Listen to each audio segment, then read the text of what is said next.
Berlin, Germany in week 2 of the LEC summer split.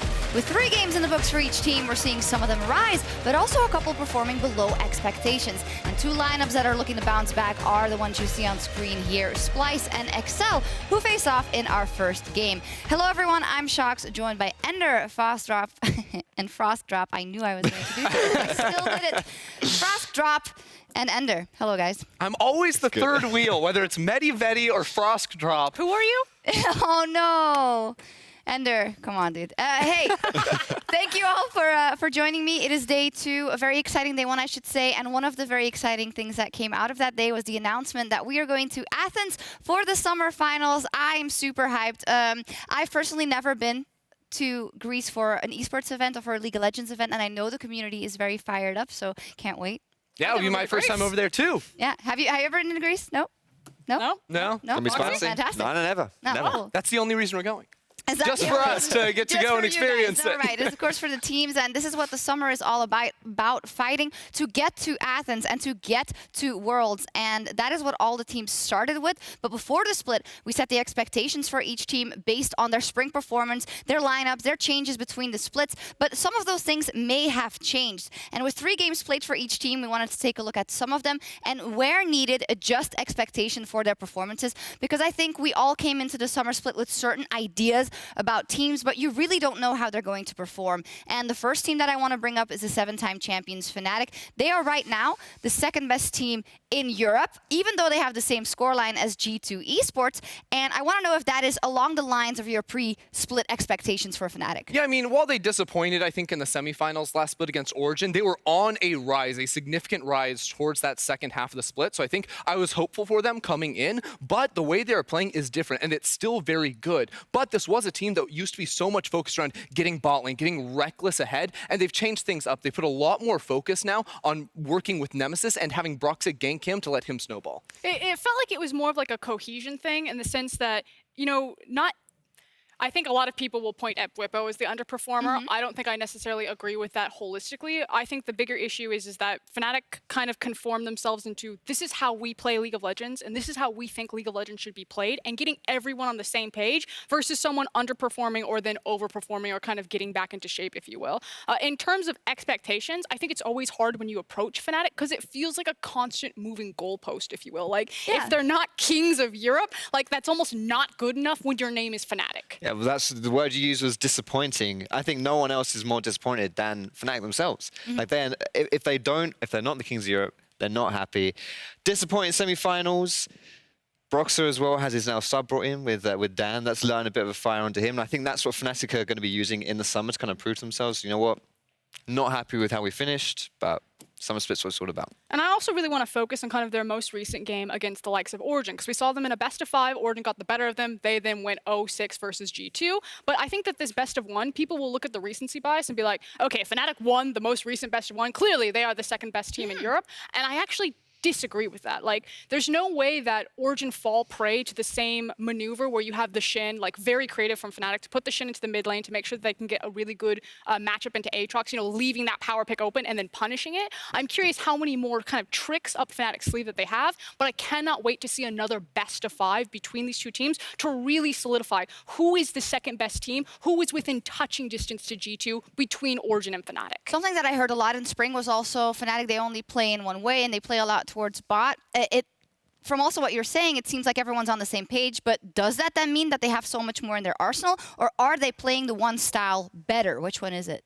So it's interesting because they were always a team fight team, you know, especially when you have a player like Reckless. That's just what you're going to be doing. You're looking for the later game team fights. And I still think that is somewhat true for them today, but it's a different way they get there. It's a different path because, again, it used to be all about putting resources into him, whereas now we've seen Broxah and the rest of the team have much more faith to play through other lanes. Bwipo in the top lane we saw in week 1. Just yesterday, we saw a heavy focus on Nemesis in the middle lane as well. So I think that different style of approach and not being as predictable is very good for them. I mean, we'll use a lot of the language like a team fight team because I think it's fairly easy to like visibly see that and to attach to it. But I kind of think about Origin and Fnatic in kind of the same way, that they are so mature as a team and they understand where their power windows on the compositions that they create, and then they consistently act in those power windows. Where a lot of our teams, some of our new inexperienced teams, I think Vitality Vitality's a perfect example right now, where they try to force things when their compositions, when their actual lineup isn't strong, and then they don't have that consistency. It's why in a Fnatic game you see like maybe 1 or 2 or 3 big team fights, but they pick the perfect team fight and then they roll over you, versus a very scrappy game where there's a lot of skirmishes and a lot of fighting that doesn't go right. Yeah, and I think it's also important to note that maturity doesn't equate with, oh, we've been playing together for 2 years, right? It can come in different ways, and that's why we see Vitality is struggling, but they have adapted with their new roster, with that change in the mid lane, and they are growing. So finally, if we're adjusting expectations, then what is different from what we're expecting for Fnatic from spring to summer? Where do they end up? I mean, so honestly, I feel like it's fairly similar for Fnatic. This is still a team that you're looking to get into finals at the very least and try to get tested against G2. We still look at G2 as the clear favorites in the split overall, but this team should be trying to best Origin and make it to the finals against G2. We'll keep track of their development, and one of the other teams that has been a very positive surprise so far is Rogue, a team that ended up in the last place in spring, has 2 wins already, which is as much as they had in spring after only 3 games. How impressed are we with this lineup coming from the Polish Ultraliga into LEC summer? That's really impressive what they've done so far. If you're watching Ultraliga, then you're expecting these guys to be ridiculously dominant, because they were hands down like the best regional team. Even though they got knocked out in groups at EU Masters, I'm still confident in saying they were. Did you expect that they would show up as such against the LEC caliber players, though? Because that was the big question. Well, so something that I attribute a lot to rookies in LEC and just any professional league is pure talent. Like next to how much have you developed a player and kind of refined a player. I think the actual talent on this Rogue roster specifically is like through the roof. I think this is one of the most talented lineups that we have in the entire LEC, and whether that can get rounded out to turn them into like a playoff team is something we'll see down the stretch. You want to put some names to that? Yeah. Inspired, Larson, I think 2 ones. I think So Finn has potential as well. Because I agree that they've played really well, right? But I think it's kind of a leap to say that it's one of the most talented rosters we've seen. What is it that excites you so much about this Rogue lineup? A reminder, Foxy, we're in the best region in the world.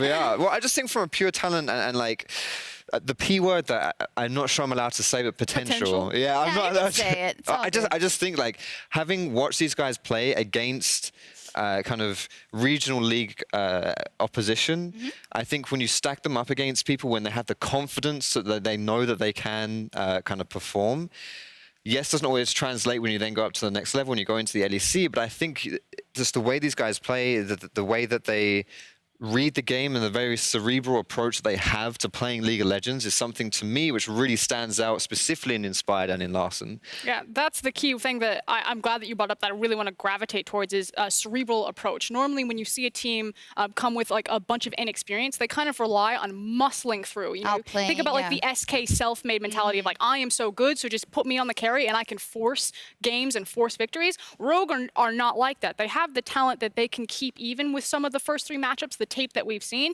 and then they're actually quite creative with their macro play. They get a lot of their carry through team fights and setting up objectives. It's not always perfect. You can still see some of that. I was going to say, we've only seen 3 games. You can still see some of that inexperience, but it's actually quite interesting to me that this is how the team wants to play the game, that they want to be, you know, we talk about like the team fight team, the smart team, if you will. Ender, we need to move on, but is this Rogue a playoff contender for you? Right now, I would say no, but this is a team that's goal should be to make it into playoffs, right? You have a lot of new players. We've only seen 3 games, so it's very hard to give a firm, yes, they're a playoff contender, but they have the ability, I think, to grow into that by the end of the split. They should aim for it for sure. Another team we want to talk about is Misfits. Of course, they had a lot to prove after spring. We've said it so many times. So, yeah, my question is kind of, should we just drop that moniker of they have all this talent and this, you know, super team when it's not coming out? Should we look at them at a totally different way coming into summer? And what should that be, Foxdrop?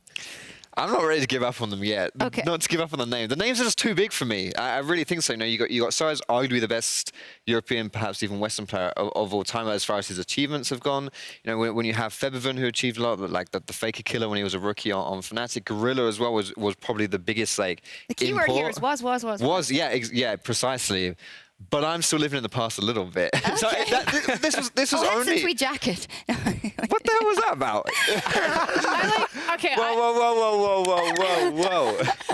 You're next, by the way, Frost. she's dumped on Ender, then it was me. You're next. She's working her way down the line, executing each one of us. I formally apologize. That was so unnecessary, but I love just it. That's quality banter, that is. Yeah, I appreciate that. I thought you would appreciate it since you're the banter master. But anyway, I'm sorry to cut off your point. I basically, you know, it's just, I still look at Misfits and I still think these guys have it. They can be like perhaps even a top 3 team, potentially.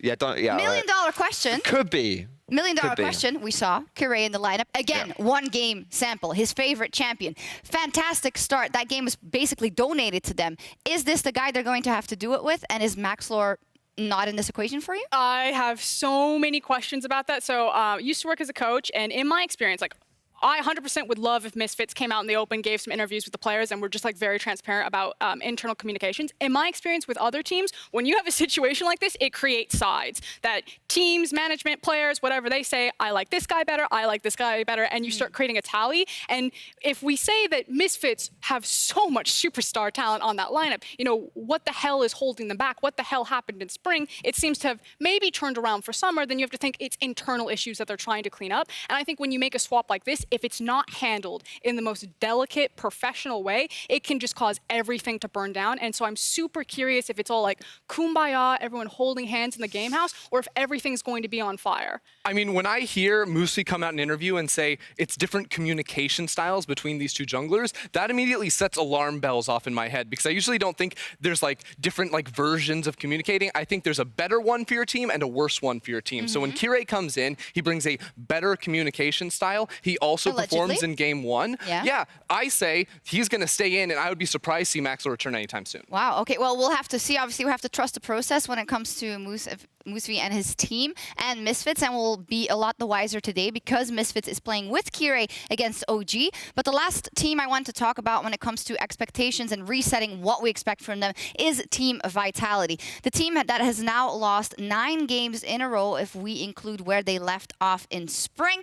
And we're starting to sound like a broken record, right? Individuals are not as good as they were. The team play is not there. They can't seem to translate any early game lead into any big advantage. What else is there to say, and how do you fix that? Oh man, why'd you give that to me? Solve it, Foxdrop. Solve the Vitality problem. No, because you have a kind of a different vision, you know? Like, we're constantly kind of talking about this in the office. Right. You come in with your more holistic vision of what you've seen in their performance in the last couple of months. So what do you identify as the blockers? I think Vitality, they always strike me as a very emotional team. Like if you're out there, if you've ever been to LEC, or if you can hear it in on broadcast, they are so loud. Yeah. Like, they're shouting all the time. Like, anytime they get a kill and stuff like that, anytime something good happens, that kind of team, I think, if they just get that kind of spark going, you reignite that a little bit, I really think they can just take that and run with it. And we are not far from the 2018 Worlds Vitality that made that like heroic run and were really the kind of engine driving Europe in that tournament. Well, that's why I wanted to get at. No, and if they get back to that level, that won't be enough because EU as a whole is evolving. Is that the issue we're dealing with, Frost? I mean, it's not so much that Vitality like plateaued or stagnated. They actively took like 4 steps backwards across the board. It feels like the only guy who's actually living up to expectations right now is Cabochard. Yeah. Jizuke's slipped away. I mean, the conversation for your top 2 mid laners, you're like, okay, boom, Caps. Boom, Nuke Duck. Who do you then put in third? And the fact that it isn't Jizuke's name is such a shame because that was his destiny. He was supposed to be the next iteration of massive EU mid-talent, and unfortunately, it just feels like it's out of his grasp. And don't even get me started on what's happening with the mental boom in the bottom lane right now. Yeah, it just has to change. Ender, I know that you thought long and hard about what is going on with Vitality, so share us your thoughts. Yeah, I mean, it's no surprise, really, that Vitality have gotten off to a very disappointing start. But we've seen teams start a split 0-3 before.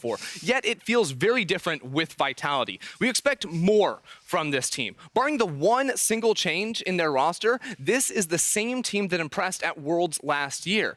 And Vitality set high goals for themselves. We were excited to see how they would grow in 2019. This was supposed to be the year that they challenged for a domestic trophy. And they got off to a good start. For most of the spring split, they were the 2nd best team in Europe, but they imploded in the second half of the split and have not looked the same since. The question used to be, how high can Vitality go? But the question now is, can Vitality even survive? Because it has been 99 days since Vitality have won a game. I think this is the result of a loss of confidence and trust across the team. Attila and Jacktroll don't look like they're playing on the same team. They consistently make embarrassing mistakes in lane. Yesterday, Attila died at level 1 versus Sonataric. How is that even possible? That is not acceptable. Then there's Mowgli. He's getting caught in the enemy jungle and making regular coin flip plays. Now, if you're a Vitality fan, all you hold on to is Cabochard and Jizuke, but those two are not enough to win you games.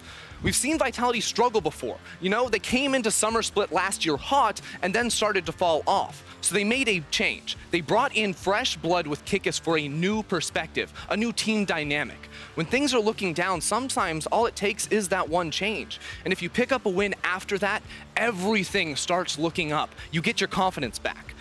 But I think this roster has already peaked. And without some change, I don't think this team will be picking themselves back up anytime soon. Go out and win this war for me, yeah? For the family. On 3. 1, 2, 3. Well, Yamato definitely trying his best with the group to motivate them for the matches that come, and it's kind of easy to say all it takes is momentum, but I don't think that takes away the main issue is that they haven't been evolving. And even if they have a upwards trajectory, once again, I'm not sure they're gonna go higher than they have before. And ultimately, maybe that's what they're struggling with. It's such a conundrum talking about Vitality. Nothing makes sense. For them to fall off this hard, this soon, it really... It flabbergasts me. I still think there's a little bit of the old Vitality left in them, but they're running out of time to show us. I agree, and it's difficult. It might seem to you guys that we're going really hard on Vitality, but I think it is because where they came from and how they were the catalyst for so much of EU's kind of motivation and success with last year's Worlds as well. So we want to see how they evolve. Let's take a look at the games today and who Vitality is playing. There are a lot of interesting games. I think Misfits versus Origin is obviously very, very good. And Vitality, well, if you talk about momentum, if you manage to win versus G2, well, then you're off to a good start. I mean, that would be the best thing that could ever possibly happen to this team, but going to be a very difficult one for them. I think the Misfits Origin game, as you pointed out, is super interesting too, mainly because Kire yesterday we saw do super well when a first blood was handed to him and he had a massive level lead and just like ran over the game. This game, we get to see him on a much more level playing field, and it'll give us a lot better read on this Misfits team. That it will. Well, so far, of course, in the race for Superior Analyst, you guys at home, I am so surprised. You are hard smurfing. I don't know what you're having for breakfast. It's crazy. StatsBot also decided to stop inting at 4 correct predictions yesterday. I'm happy to be in the middle of the pack, but the fans, what's going on? They have to be cheating. There's no other way. They know something we don't. Because you suck at this. They're cheating. I'm doing better than you. 1 point ender. 1 point's all it takes to win it all. Yeah, but we're all playing second fiddle too. Yeah, you won with 1 point. 1 point. So you know that's what it is. So LEC fans, keep hitting us up with your predictions at LOL Esports on Twitter because you're doing great. Now, in the first couple of games, we are learning a lot. We're also taking a look at some of the new players in the league and the players that have stepped on stage here in the LEC for the first time. So we wanted to highlight some standout performances, starting with Rogue's Inspired. We've talked at length about Rogue as well, and I honestly think that is a really positive sign because none of us had any expectations for this team, but these rookies are showing up. Yeah, Inspired is really impressed, and specifically in his early game, I think he has a really good grasp of how different lane matchups work out and how he's able to find these early game ganks so consistently. It's something we see a lot when new junglers, new solo queue junglers come into the LEC, is they usually have successful early games, but the fact that Inspired has been so every single game he's making this happen, it is really impressive to see. I think it really helps as well the fact that he's very comfortable and familiar with his surrounding roster as well. They're all playing mostly together in the Ultra League as well, so it's not like he's a rookie stepping up into an experienced lineup where he's just got to find his way to fit in. He already knows where he fits in with this squad because they're all his mates from the Polish League. Yeah, fantastic. It's working out for Rogue. Someone else we've mentioned already and we'll see again today is Misfits' new jungler, Kire. He made his debut yesterday. Of course, he doesn't qualify as a rookie per se. He's played, of course, for a long time, also in the TCL. But Foxdrop, if you get your Kindred and if you get this kind of a start, you are a happy bloke. He's very happy. Excel's not very happy. You hate to see coin flip smite plays. It really does. It triggers me so bad. But what does that tell you about Kira. Right, well, this is the perfect stuff, man. And to be honest, the better thing to look at isn't strictly that level 1, but what he does with that lead, because that is something that is very important and very impressive from Kira to have the confidence to not only get that lead, but then to actually use it and translate it into something that Misfits can then use to win the game. Was it really harder than just, I don't know, just pushing the advantage and keep ganking You the say lane? just, but that's not as why I easy. It's not as easy as it sounds, especially as a jungler, especially when it's your first game on the LEC stage. I think that a lot of jungle is up here, which is why so many of us are just back crazy. But Hello? yeah, Not me. You're a jungler too, mate. That's why I said it. So, but Kira, he really impressed me. But I am looking forward to the game today, where he's gonna have to start up most likely on a more even footing from level 1. Do you want to add anything, Ander? No, I'm done. Maybe you have something to say about this third guy, Sakurai in the top lane for SK Gaming. Of course, the newest addition to that roster that made playoffs in spring and really did better than a lot of people were expecting out of them. He put up a fight against Wonder and G2. Where do we see this guy going in summer? So honestly, Sakurai was super impressive at EU Masters. You know, he was a top lane player that always tried to get very winning matchups for himself and a lot of jungler intervention as well. So he could just snowball away with games, have insane leads over his opponents. In week 1, he got those good matchups, but didn't have the same pressure to be able to have that dominance. Whereas yesterday against G2, Selfmade put a lot of pressure up on the top side. Sakurai ends up solo killing Wonder and giving me a lot more hope for him moving forward in the split. Yeah, Sakurai was very reliable in E-Masters. He was one of those guys where it didn't seem to matter what happened to him in his lane. You knew he was going to be a dominant threat. He won't be able to dominate quite so much in the LEC, but still, as you mentioned, if SK put resources into him, I do expect him to be really scary as he matures, as he gets confidence going through. Yeah, it's a work in progress. Also, one of 2 Croatians in the league. The other one is, of course, G2's Perks. Now, we mentioned Perks very often. We mentioned G2 very often. But one man is often overlooked, a fan favorite and key part of their massive success. We are, of course, talking about Caps' dad. He's great. He's always just there. He has a Caps' dad t-shirt or jersey on. He has the flag. This is from MSI, I believe. But he visits almost every event that they're playing at. Yeah, and this guy deserves an MSI medal, is all I'm trying to say. He's there every step of the way. You give it to him. Just kidding. Obviously. No, good stuff. And if you guys don't follow Caps' dad on Twitter, it is @caps_dad. He has a gold mine of tweets, and they are just all so wholesome. He has some of the best emoji use I have ever seen. As we see there at the top, the hashtag LEC. Very good. Thank you, good sir. Then OG Fnatic, the hearts, I assume, who was on blue and red side. Jungler Danes, fire. Hype Viking top match with some balloons. I mean, it's good. It's wholesome. I mean, there's so many of these emojis I haven't even seen before, like the balloons. We got the, music symbol down there, treble clef. Like, I don't know what's going on. I think this one on the right needs a bit of explanation. My farmer family said, also the blind hen finds the corn. When making an effort often. So this was in You forgot the reaction kissy to- face. Yeah, kissy face is there as well. The kissy face. So Medic tweeted that he did really well in the predictions. He also predicted Rogue over Vitality. And then I think this is something like even a broken clock is right 2 times a day. My farmer family said also the blind hen finds a corn when making an effort often. If you keep trying the same thing, eventually it'll work out. So if Medic keeps saying words, eventually one's going to land. Yeah, just a shout out to you, Michael. Fantastic. Thank you. Please keep tweeting. The more emojis, the better. For now, though, we are going to look ahead towards our first game as XL and Splyce look to bounce back after yesterday's losses. XL is a rough one to talk about because we had some issues or question marks about the roster change of Mickey coming in before summer. What do we think now? Well, so my thoughts on Mickey is that we can't really judge much of anything from yesterday's game. Of course, the level 1 invade went horribly wrong. And, once you get set behind like that, there's not a whole lot you can do. But for me, I still think this is a roster move that Excel needed to make. Because when I see the 4 players around him, you have 4 decent players. But 4 decent players aren't going to go anywhere in LEC when they're all on the same team. So they needed to take a risk. Mickey is that risk. He might crash and burn, hopelessly on this team. Or he could be the star that helps them rise to the standard. Is this the guy they need? Is there no one else on that roster that can carry as him? Or what is the deal here? I think when you had Special and XL, they just added to Ender's point where you had decent people on the team, but XL lacked a spark, and Mickey's a bit of an unknown quantity. We've seen high highs from him. We've seen low lows from him. Definitely one of the more controversial figures in the league scene. And I think if XL, they took a bit of a gamble bringing him in, But as you mentioned, I think it's a game where they had to take because they do need that firepower from the mid lane. All right, we'll see. It's hard for us to judge, of course, with only one game sample, but let's see what XL's coach has to say before our first game.